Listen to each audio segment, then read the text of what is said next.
In her book Deficit Myth, Stephanie Kelton argues that the federal government does not face a financial limitation when it comes to spending money on programs and investments.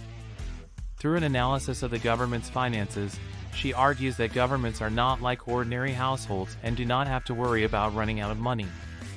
Rather, she argues that governments can create money out of thin air and can therefore afford to spend more than what they have in order to pay for public investments. At the core of her argument is the idea that the U.S. Treasury has the authority to issue money, and that it can do this without needing to borrow from the public or other countries. This enables the government to spend money on programs and investments to help individuals and businesses in need. Kelton also argues that the government should take advantage of this ability to issue money and should spend more to stimulate the economy, particularly during times of economic downturn.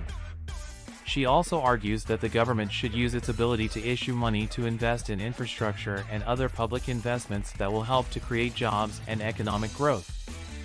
Kelton argues that current deficit spending is not a problem, but instead a key tool for stimulating the economy and helping individuals and businesses. She argues that the U.S. government should not be constrained by debt ceilings or other measures that limit its ability to issue money, as this would limit its ability to help individuals and businesses. She further argues that the government should take advantage of its ability to issue money to pay for public investments, such as infrastructure and education, in order to create jobs and economic growth. Kelton also argues that governments should not be concerned with the amount of debt they have and that they should not be constrained by the amount of debt they have. She argues that governments should be able to issue money when needed to stimulate the economy, and that this should not be seen as irresponsible or as a sign of economic weakness. In conclusion, Stephanie Kelton's book Deficit Myth argues that the U.S. government does not have to worry about running out of money, as it has the ability to issue money when needed. She argues that the government should use its ability to issue money to invest in programs and investments to stimulate the economy and create jobs.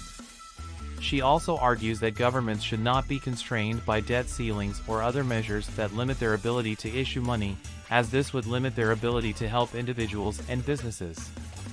That's it. Thank you so much for tuning in.